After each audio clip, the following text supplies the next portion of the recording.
They called it Blumfest's most exclusive experience yet.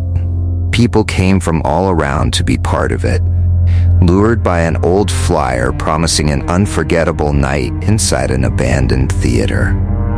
The building loomed over them, its cracked walls covered in ivy, its windows shattered and hollow. Excitement flickered in their eyes, but so did a hint of fear.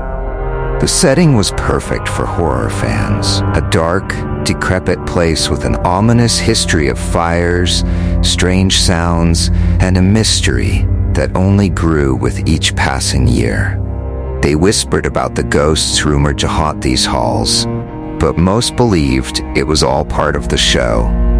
As they stepped through the door, the creak of the floorboards echoed, and the stale, cold air wrapped around them like an unwelcome embrace. They hadn't realized it yet, but they were stepping into a nightmare far more real than any movie. Once inside, guests found themselves funneled into a narrow hallway. The walls were lined with mannequins dressed as horror icons, each figure strikingly lifelike. Fans took out their phones, laughing as they posed beside the mannequins. But the more time they spent in the hall, the more the laughter faded.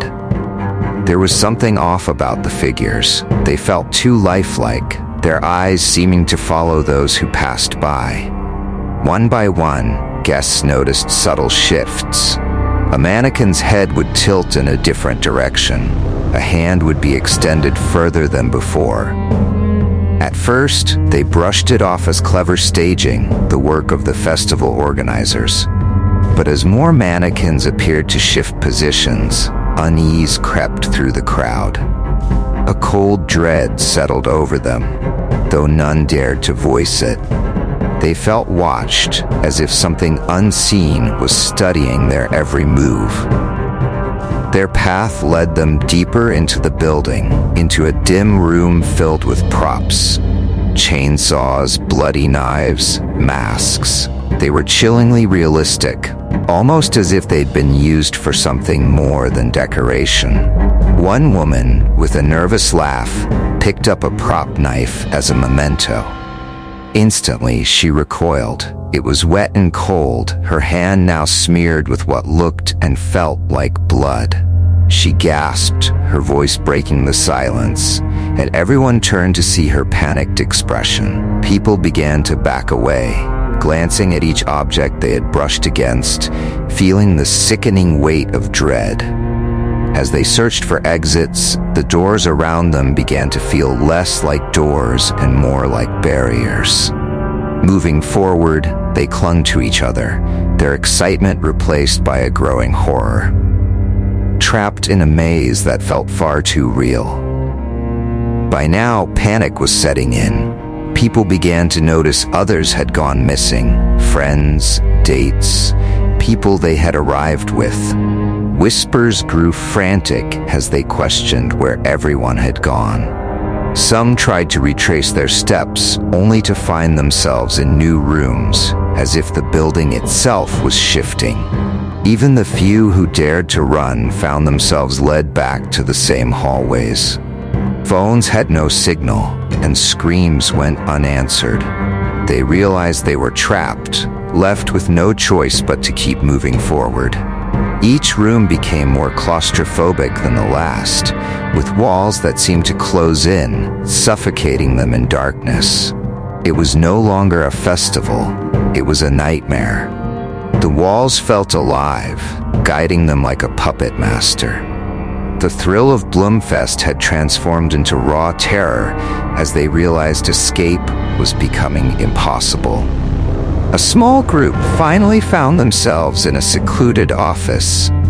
The room was dim, save for a faint glow cast across an ancient desk, and behind it sat a figure, partially shrouded in shadow.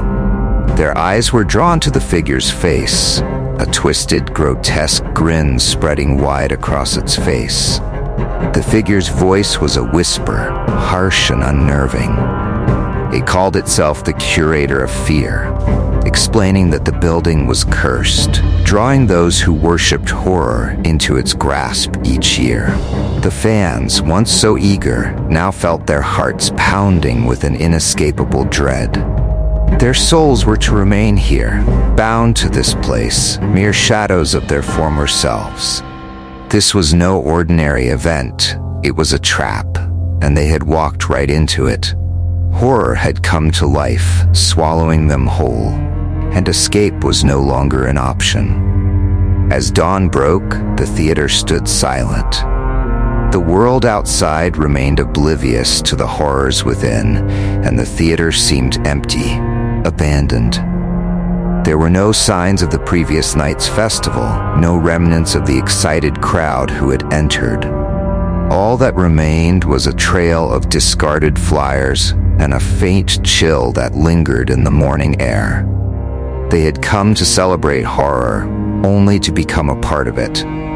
No one would ever know their fate. Their screams now part of the building's dark history.